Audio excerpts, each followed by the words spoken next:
Hello dear students, welcome back to my YouTube channel. आज हम ऐसा क्वेश्चन देखने जा रहे हैं। तो बोर्ड एग्जाम में मोस्ट ऑफ द टाइम ये 3 मार्क्स के लिए क्वेश्चन आता है और प्रोबेबिलिटी डिस्ट्रीब्यूशन चैप्टर का सबसे इजीएस्ट जो पार्ट है वही है। चैप्टर का नाम जो है वही कंसेप्ट हम यहाँ देखने वाले हैं। सो प्रोबेबिलिटी डिस्ट्रीब्यूशन का एक दूसरा नाम भी है जिसको बोलते हैं PMF, यानी कि प्रोबेबिलिटी मास फंक्शन। तो चलिए फिर क्वेश्चन देखते हैं। तो क्वेश्चन में देखिए क्या पूछा है। सबसे पहले तो के फाइंड आउट करना है और यहाँ कुछ 3 पॉइंट्स दिए हैं वो हम स्टेप बाय स्टेप देखने वाले हैं। तो मैं यहाँ लिखूंगा शुरुआत करते समय फॉर प्रोबेबिलिटी डिस्ट्रीब्यूशन। ओके, मैं डिस्ट्रीब्यूशन आधी स्पेलिंग लिख के आप कंप्लीट कर देना। इसको दूसरा नाम है पीएमएफ, जैसे कि मैंने अभी बोला प्रोबेबिलिटी मास फंक्शन। तो इसमें क्या होता है, देखो आपकी प्रोबेबिलिटी की जो समेशन है ना, प्रोबेबिलिटी की जो आपकी समेशन है वो कितनी आएगी, 1 आएगी। ये ऑलरेडी आपने 10th स्टैंडर्ड में पढ़ा हुआ है। तो चलिए देखते हैं कैसे लिखते हैं। तो 1 से लेकर 7 तक है। तो आप यहाँ पे ऐसा लिख सकते हो अगर लिखना है तो probability of x is equal to 1, probability of x is equal to 2, right, probability of x is equal to 3, है ना। ऐसे करते करते आप 7 तक लिख सकते हो। Probability of x is equal to 4, probability of x is equal to 5, probability of x is equal to 6, probability of x is equal to 7। Total कितना आएगा, 1 आएगा, राइट। टोटल कितना आएगा, 1। आपके पास एक ही लाइन में अगर मैनेज हो रहा है तो एक ही लाइन में लिखो, या फिर जो वैल्यूज बचेंगे नीचे लिख के लिखोगे तो भी चलेगा, ठीक है। तो अभी हम इसमें वैल्यू सबस्टिट्यूट करेंगे, जो कि देखिए यहाँ से शुरुआत करूंगा मैं k, फिर है आपका नेक्स्ट 2k, अगेन 2k, फिर है आपका 3k, फिर नेक्स्ट में आपका k स्क्वायर, 2k स्क्वायर, और लास्ट में आपका 7k square plus k is equal to जो कि आएगा आपका 1। आई होप आपको यहाँ तक क्लियर होगा। जितने भी वैल्यूज दिख रहे हैं हर टर्म में आपको k ही नजर आ रहा है। सो थोड़ा केयरफुली करना है। 9th और 10th का आपका अलजेब्रा अगर स्ट्रांग होगा तो आप यहाँ गलती नहीं होगी, राइट। जो भी k स्क्वायर वाले टर्म्स है और जो ओनली k है, जो आप लीनियर वगैरह उसको बोलते हो ना, तो उनकी एडिशन करनी है। देखो k स्क्वायर आपको कहाँ नजर आ रहा है, देखिए ये यहाँ से लेकर यहाँ तक, तो टोटल कितना हो गया, 7 to 1, मतलब यहाँ पे हो गया टोटल 10k स्क्वायर। और जो ओनली k है मतलब लीनियर है, जिनकी पावर 1 है, उनकी सेपरेट टोटल करेंगे। देखिए यहाँ कितने बने, 5, ये 8 हो गया और यहाँ एक बाकी है, मतलब ये बन गया total 9k is equal to 1। Okay, ये बन गया आपका क्वाड्रेटिक इक्वेशन जो कि आपने 10th स्टैंडर्ड में भी लर्न किया हुआ है। तो मैं 1 को शिफ्ट करूंगा यहाँ पे, जो कि आपको रिजल्ट मिलेगा 10k square plus 9k minus 1 is equal to 0। अभी इस क्वाड्रेटिक इक्वेशन को बड़े आसानी से स्मार्ट वे से मैं आपको सॉल्व करके दिखाने वाला हूँ। चलिए फिर देखते हैं इसको सॉल्व कैसे कर। सबसे पहले क्या करेंगे, k स्क्वायर का कोएफिशिएंट एंड जो कांस्टेंट है उन दोनों का मल्टीप्लिकेशन करेंगे। सो 10 1 जा 10 आ जाएगा। लेकिन सबसे इंपॉर्टेंट रोल जो होता है ना वो साइन का होता है। यहाँ प्लस है यहाँ माइनस है, तो प्लस माइनस कितना बनेगा, माइनस बनेगा। अभी ऐसे 2 नंबर ढूंढो जिनका मल्टीप्लिकेशन 10 है और उन्हीं दो नंबर का डिफरेंस या फिर उन्हीं 2 नंबर की एडिशन आपको कितनी मिलनी चाहिए, 9 मिलनी चाहिए। तो मैं क्या करूंगा, सबसे पहले यहाँ 10 1 जा 10, उसके अलावा कोई दूसरा फैक्टर है क्या, नहीं है, ठीक है। अभी देखिए साइन डिफाइन करेंगे एग्जैक्टली। मिडल में जो साइन है ना ऑलवेज ग्रेटर नंबर को देना, तो मैं यहाँ पे लिखूंगा प्लस। अभी देखिए यहाँ कैसे साइन मिलेगा, ये माइनस है ये प्लस है, प्लस माइनस माइनस, तो देखो आपको ये मिल गया, फैक्टर्स मिल गए। अभी हम इसको सिंपलीफाई कैसे करेंगे, देखिए इसको यहाँ लेके फिर सॉल्व करेंगे। अगेन मैं बोल रहा हूँ 10th स्टैंडर्ड में भी नहीं है, 12th में, तो आप डायरेक्ट फैक्टर भी लिखते हो ना तो कंसिडर करते हैं। सो अभी देखिए क्या करेंगे, k स्क्वायर का जो भी आपको ये कोएफिशिएंट दिख रहा है ना, उसी कोएफिशिएंट से मैं इन दोनों को डिवाइड करूंगा। अगर मैं यहाँ दोनों को डिवाइड करूंगा 10 डिवाइड बाय 10 करेंगे तो कितना मिलेगा, 1। और माइनस 10 को अगर 10 से डिवाइड करूंगा तो ये -1/10 ही आएगा। पॉइंट में मत निकालो, जैसा वैसा ही रहने दी, ठीक है। अभी मैं क्या करूंगा, इन्हीं को लिखूंगा सिर्फ इनके सामने जो भी आपका वेरिएबल है, जैसे कि यहाँ पे k है तो मैं k लिखूंगा, इसके सामने कुछ भी साइन नहीं है तो k प्लस 1, और यहाँ पे क्या लिखूंगा मैं, k minus 1/10 is equal to 0। I hope आपको यहाँ तक क्लियर होगा। अभी देखो सिंपली ये प्लस है तो वहां जाके माइनस बनता है, इसका मतलब -10 आएगा, और माइनस है वहां जाके क्या बनेगा, प्लस बनेगा। तो आपके पास अभी k की वैल्यूज दो वैल्यूज है, लेकिन हम इसमें से एक ही वैल्यू डिसाइड करने, तो मैं यहाँ पे लिखूंगा but k can not be negative, मतलब ये आपका नेगेटिव नहीं होगा। तो आपके के की वैल्यू क्या होगी, देयरफॉर के इज इक्वल टू, दूसरा हमने जो आंसर निकाला था +1/10। आई होप आपको यहाँ तक क्लियर होगा। अभी देखिए फिर आगे कैसे सॉल्व करेंगे। अभी पहला पॉइंट तो हमने फाइंड आउट कर लिया, अभी मैं लिखता हूँ यहाँ पे सेकंड पॉइंट। सेकंड पॉइंट में क्या बोला देखिए, probability of x is less than 3। So less than 3 का मतलब ये क्या होता है, 3 से कम, मतलब कौन से दो है, 2 and 1। तो मैं यहाँ पे लिखूंगा probability of x is equal to 2 plus probability of x is equal to 1। तो अभी 2 की वैल्यू कितनी है देखो, 2k, राइट, एंड 1 की वैल्यू कितनी है, k। सो मैं एडिशन करूंगा तो कितना बनेगा, 3k, राइट, 3k बनेगा। सो मैं यहाँ सिंपली k के जगह वैल्यू सब्स्टिट्यूट करूंगा 1/10।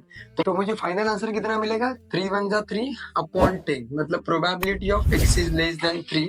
पहला पॉइंट हमें मिल गया, राइट। अभी हम देखते हैं सेकेंड पॉइंट। सेकेंड पॉइंट में क्या पूछा है देखो, सेकेंड पॉइंट आपका probability of x is greater than 6। Probability of x is greater than 6। ध्यान से देखो, यहाँ अगर इक्वल टू होता तो 6 भी आ जाता, लेकिन ग्रेटर देन 6 बोला तो ओनली 7 आ जाएगा। तो यहाँ लिखता हूँ probability of x is equal to 7। तो 7 की जो वैल्यू है वो है आपकी 7k² प्लस k। तो मैं क्या करूंगा, k के जगह 1/10 सब्स्टिट्यूट करूंगा, k² एंड 1/10 यहाँ लिखूंगा, राइट है। तो क्या करेंगे, हम स्क्वायर करना जरूरी है। बहुत सारे लोग गड़बड़ क्या करते हैं, 7 से मल्टीप्लाई कर देते हैं, तो फिर गलत हो जाएगा। पहले ब्रैकेट को सॉल्व करेंगे, तो स्क्वायर करेंगे तो 1/100 आएगा। और यहाँ पे अब इसी स्टेप में थोड़ा सा दिमाग लगाइए, यहाँ डिनोमिनेटर में 100 है तो यहाँ पर भी 100 लाइए, तो आपका काम कम हो जाएगा। देखिए 10 से मल्टीप्लाई किया, ऊपर 10 आएगा, नीचे कितना आएगा, 100। तो 7/100 प्लस 10/100 ऐसे मैं लिखूंगा, तो मुझे आंसर मिलेगा 17/100, राइट। चलिए फिर देखते हैं फोर्थ पॉइंट। तो फोर्थ पॉइंट में क्या बोला देखिए, प्रोबेबिलिटी जो आपके x की वैल्यू है ना, लाइज बिटवीन 0 and 3 है। लाइज बिटवीन 0 and 3 मतलब 0 and 3 के बिटवीन। तो 0 तो है ही नहीं, वैसे भी जरूरत भी नहीं है, एंड 3। तो कौन से दो नंबर है, तो probability of x is equal to 1 आएगा and probability of x is equal to 2 आएगा। गाइस आपने पहले पॉइंट में ही आपने ये सॉल्व किया है, तो वही आपका आंसर आएगा। तो मैं लिखता हूँ फिर भी, कितनी वैल्यू है, k प्लस 2k। तो मैं यहाँ लिखूंगा k प्लस 2k। इसको अगर मैं सिंप्लीफाई करूंगा कितना आएगा, 3k। सो 3/k की वैल्यू चाहिए तो ऐसा लिख लो आप डायरेक्ट, है ना। k की जगह वैल्यू सब्स्टिट्यूट कर लो 1/10, तो आपको फाइनल रिजल्ट मिलेगा 3/10। ओके, तो आंसर को ऐसा बॉक्स वगैरह कर लो ताकि इजीली विजिबल हो जाए। आई होप आपको यहाँ तक क्लियर होगा। चलिए guys, one more expected question in your upcoming board exam. देखते हैं कौन सा क्वेश्चन हो सकता है। ये है जो कि आपको सब रीड करने से पता ही चलेगा होगा कि यहाँ पे आपको एक्सपेक्टेड वैल्यू का दूसरा नाम है मीन। लास्ट वाले वीडियो में हमने पॉइजन डिस्ट्रीब्यूशन देखा था। तो पॉइजन डिस्ट्रीब्यूशन में भी जो पैरामीटर था वो मीन था और दूसरा पैरामीटर वेरिएंस था, और वही यहाँ पे फाइंड आउट करके बोला, ठीक है। लेकिन वो पॉइसन डिस्ट्रीब्यूशन का अलग होता है, यहाँ अलग है। टोटल आपके 4 एक्सरसाइज है, आपने नोटिस किया होगा। तो चारों के चारों एक्सरसाइज में एक्सपेक्टेड वैल्यू या फिर आप उसको मीन बोलो एंड वेरिएंस है। हर एक एक्सरसाइज में उसे कैलकुलेट करने का तरीका अलग अलग है। चलिए फिर 8.1 जो एक्सरसाइज है उसमें कैलकुलेट करने का तरीका क्या है देखते हैं। देखिए यहाँ आपको टेबल दिया हुआ है, आप बोले अरे बाप रे सर आपने तो बोला था प्रोबेबिलिटी कभी नेगेटिव नहीं आती, लेकिन यहाँ तो नेगेटिव है। भाइयों और बहनों देखो, ये जो वैल्यूज है वो प्रोबेबिलिटी वाली नहीं है, एक्स की वैल्यू से। उससे फर्क पड़ता है क्या? नहीं, हमें सिर्फ प्रोबेबिलिटी देखनी, कहीं पे नेगेटिव क्या होगी ही नहीं ना बॉस। कैसे होगी?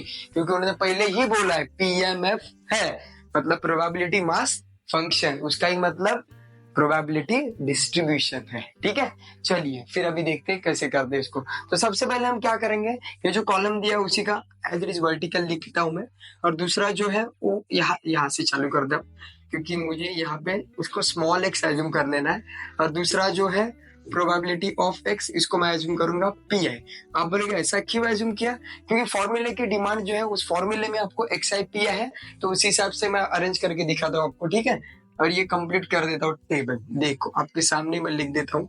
सबसे पहले x की वैल्यू कितनी है, -2 -1, फिर आपका 0 1 2, राइट है। तो मैंने टेबल को लिख लिया यहाँ। अभी देखो उसके बाद क्या होने वाला है, पी आई जो कि ऑलरेडी आपका दिया है 0.2 0.3 0.1 0.15 एंड 0.5। 5, राइट है। तो नेक्स्ट वाला कॉलम ज्यादा कुछ नहीं करना है, सिर्फ इन दोनों का मल्टीप्लीकेशन करना है। देखो मैंने मल्टीप्लीकेशन करूंगा, इसके अलावा एक कॉलम चाहिए। देखो कभी कभी क्या होता है, देखो समझो, सिर्फ एक्सपेक्टेड वैल्यू पूछेंगे, सिर्फ क्या पूछेंगे, एक्सपेक्टेड वैल्यू पूछेंगे। तो एक्सपेक्टेड वैल्यू के लिए आपको क्या करना है, सिर्फ इतना कॉलम काफी है। लेकिन अगर वेरिएंस भी पूछेंगे तो आपको ये नया वाला कॉलम क्रिएट करना है, जो कि आपका होगा एक्स स्क्वायर है पी आई, राइट। वैसे तो पूछेंगे तो दोनों पूछेंगे 3 मार्क्स के लिए, लेकिन एमसीक्यू के लिए अगर पूछेंगे तो आपको ज्यादा मेहनत नहीं करना है, स्मार्टली आप ऐसा कर सकते हो, ठीक है। सो यहाँ टोटल की जरूरत है इन दोनों कॉलम की। तो सबसे पहले इन दोनों कॉलम्स को मैं डिराइव करता हूँ इनकी हेल्प से। तो देखिए माइनस प्लस जो भी होगा उनका कैलकुलेशन सही से करना है आपको। देखिए यहाँ कितना आएगा, -0.4 आएगा, यहाँ कितना आएगा, -0.3 आएगा। 0 से मल्टीप्लाई करेंगे तो आपको पता है 0 ही आएगा, राइट। फिर यहाँ मल्टीप्लाई करेंगे तो 0.15 और यहाँ मल्टीप्लाई करेंगे तो 0.50, राइट। आई होप आपको यहाँ तक क्लियर होगा। अभी देखते हैं नेक्स्ट कॉलम, यहाँ अच्छे से समझो, एक्स स्क्वायर आई पी है। आप ध्यान से देखेंगे तो ये जो एक्स आई पी आई का तो मेरे पास ऑलरेडी कॉलम क्रिएट है, उसी को मैं क्या करूंगा, एक्स आई से मल्टीप्लाई करूंगा। मतलब क्या होगा, एक्स आई इंटू एक्स आई करूंगा तो एक्स आई स्क्वायर बनेगा, और पी आई तो ऑलरेडी है।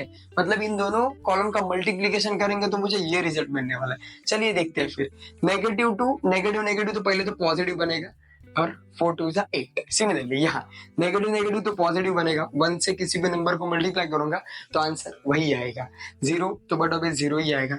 यहाँ मल्टीप्लाई करूंगा तो 0.15 आएगा, और यहाँ 0.50 का डबल करेंगे तो 1 बन जाएगा। तो 1.00 लिख लो ताकि एडिशन करने में आपको इजी हो जाए, या फिर ओनली 1 लिखो, आपकी चॉइस, ठीक है।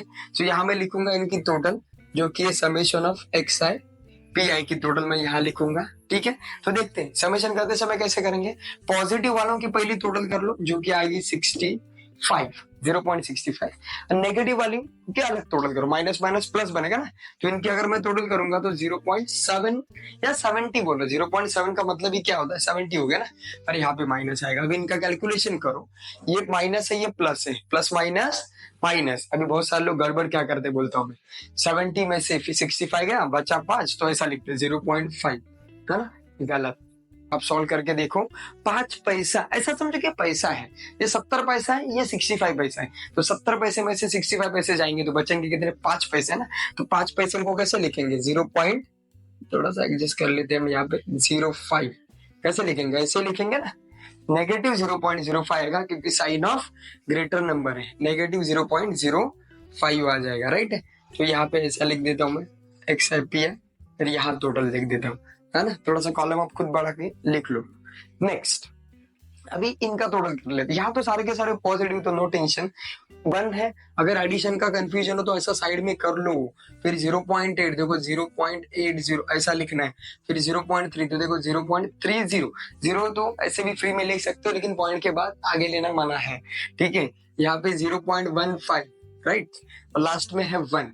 तो इन सब की अगर मैं एडिशन करूंगा तो देखो कितना, ये तो 5 बनेगा, ये कितना बनेगा, 9 12 कैरी 1 3, राइट, कितना बनेगा, यहाँ तक क्लियर है, इजी। तो 1 डबल लिखा है मैंने कितना बनेगा, कैरी कैरी कैरी कैरी 2.25 आएगा, कितना आएगा 2.25। तो यहाँ पर मैं लिखूंगा summation of x i square p i is equal to 2.2। तो देखो हमने बड़े आसानी से टेबल को क्रिएट कर लिया। अभी हम देखते हैं एक्सपेक्टेड वैल्यू एंड वेरिएंस को कैलकुलेशन कैसे कर। तो देखते हैं, पहला अपना पॉइंट है एक्सपेक्टेड वैल्यू, तो मैं यहाँ लिखूंगा एक्सपेक्टेड वैल्यू। एक्सपेक्टेड वैल्यू को दूसरा नाम मीन भी होता है, एक्सपेक्टेड वैल्यू। तो मैं हेडिंग दे दूंगा, शॉर्ट में अगर मुझे लिखना है तो मैं ऐसे लिखूंगा एक्सपेक्टेड वैल्यू। ज्यादा कुछ नहीं करना, ये जो समेशन आपको दिख रही है ना, ये समेशन है, वही आपका आंसर है। तो मैं यहाँ लिखूंगा summation of x I P है, और जो भी रिजल्ट आएगा 0.05। उसके बाद है वेरिएंस। तो वेरिएंस को कैसे कैलकुलेट करते देखिए, वेरिएंस लिखा मैंने, वेरिएंस को शॉर्ट में लिखते हैं वी ऑफ एक्स। सिंपल, ज्यादा कुछ नहीं करना। ये जो आपने कॉलम क्रिएट किया उसको पहले एवरेज लिखो, summation of x i square minus, और ये जो summation of x I P है उसको लिखो एक्स आई पी है। बस यहाँ तक लिख लिया आपने, और इसका खाली कर दो स्क्वायर, बस बन गया फॉर्मूला। बहुत सालों के ऐसा कुछ फॉर्मूला लिखते हैं तो उसकी वजह से कंफ्यूजन वगैरह क्रिएट होगा। तो मैं तो बोलूंगा कि ये फॉलो करो, ऐसे फॉलो करो, क्योंकि इनडायरेक्टली उसका मीनिंग वही होता है, तो ये इजी लगता है मुझे, तो आप भी ऐसे ही फॉलो करो, कभी गलती नहीं होगी, ठीक है। अभी देखो इसका आंसर कितना मिला 2.25, तो मैं यहाँ लिखूंगा 2.25 माइनस, और इसका आंसर कितना मिला, थोड़ा केयरफुली करना है, -0.05 होल ब्रैकेट स्क्वायर। अभी देखो बहुत सारे लोग गलती क्या करते हैं मैं समझाता हूँ आपको, लोग है ना माइनस माइनस प्लस कर देते हैं, भाई सत्यानाश हो जाएगा। सो थोड़ा केयरफुली ये 2.25 ऐसे ही रख दो, ऑलवेज ब्रैकेट का स्क्वायर करो पहला, तो पहले तो नेगेटिव है तो स्क्वायर करते समय तो पॉजिटिव आएगा, तो वो तो हट जाएगा अपने आप, 5 का स्क्वायर 25 बनेगा, ठीक है, यहाँ तक तो क्लियर। अभी देखो 1 2 कितने डेसिमल के बाद पॉइंट है, 2 डिजिट के बाद पॉइंट है, तो स्क्वायर करते समय डबल हो जाता है, मतलब 4 डिजिट के बाद पॉइंट आएगा, तो 3 4 पॉइंट और राइट है ये देखो 0। अभी इसको माइनस करो, तो माइनस करते समय आपको पता है ऑलरेडी कैसे माइनस करते हो, ठीक है, तो यहाँ पे आपको माइनस करना है 2.25 से ये माइनस करना, तो आप यहाँ चेक कर लो 2.25 माइनस 0.0025, तो आपको सब्ट्रैक्ट ऊपर पूछने का मतलब 0 लेना है, तो सब्ट्रैक्शन करेंगे तो आपको आंसर मिल जाएगा, आप चेक कर लेना 2 पॉइंट, ये मैं ऐसे करता हूँ 2500 में से 25 गए है ना, 2500 में से 25 अगर माइनस करूंगा तो 2475 आएगा, बड़े ही आसानी से आप इसको निकाल सकते हो। कभी कभी कॉमन सेंस यूज करके भी आंसर निकालो, हर बार आपको वही यूज करने की जरूरत नहीं है, हर बार आपको सब्ट्रैक्शन करने की वगैरह जरूरत है क्या नहीं। आई होप आपको ये दो सम अच्छे से समझ आ गए होंगे, मैंने जो इंपॉर्टेंट क्वेश्चन की सीरीज चालू की है वो भी आपको पसंद आ रही होगी, राइट ना। तो आपको जो रेड कलर का बटन दिख रहा है ना, दबाओ ना फिर यार, फटाफट सब्सक्राइब कर दो यार, और दोस्तों के साथ क्या करो, शेयर करो, पसंद आ रहा तो वीडियो को लाइक भी करना मत भूलो। ऐसे ही इंपॉर्टेंट क्वेश्चंस की वीडियो में डेली लाता रहूंगा आपके लिए। अभी हमारा नेक्स्ट टारगेट है या नेक्स्ट वीडियो जो करने वाला हूं मैं 8.2 बाकी है, अपना 8.3 बाकी है, वो भी मैं कवर करने वाला हूँ, तो उसको मिस मत करो। 8.3 का जो क्वेश्चन है वो बहुत ज्यादा इंपॉर्टेंट है, most of the time exam में होता है। हमने 8.4 एंड 8.1 बहुत ही सिंपल वे से बहुत ही आसानी से कवर कर लिया है। अगले वीडियोस के लिए यूट्यूब को अपने चैनल को सब्सक्राइब करो, ऐसे इंपॉर्टेंट वीडियोस के लिए एंड इंपॉर्टेंट क्वेश्चंस के लिए आप हमारे चैनल को देखते रहिए। Keep smiling, keep watching, thank you so much.